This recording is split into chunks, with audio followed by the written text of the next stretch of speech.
ఆనాడు పాకిస్తాన్ మన మీద దాడి చేయాలనుకుంటే ఉక్కు మహిళ ఇందిరాగాంధీ పాకిస్తాన్ యుద్ధంలో ఓడించడమే కాదు, పాకిస్తాన్ ని 2 ముక్కలు చేసి బంగ్లాదేశ్ పాకిస్తాన్ గా విడగొట్టి భారతదేశం వైపు కన్నెత్తి చూస్తే బొంద పెడతామని ఇందిరాగాంధీ గారు నిరూపించిన నాయకురాలు శ్రీమతి ఇందిరాగాంధీ మన కాంగ్రెస్ పార్టీ అధ్యక్షురాలు.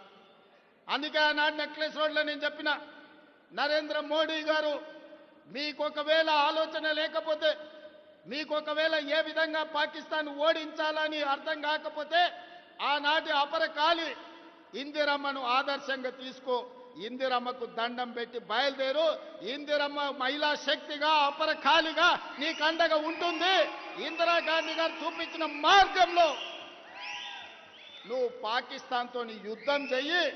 4 కోట్ల తెలంగాణ ప్రజల పక్షాన తెలంగాణ ముఖ్యమంత్రిగా నేను నీకు అండగా నిలబడతా.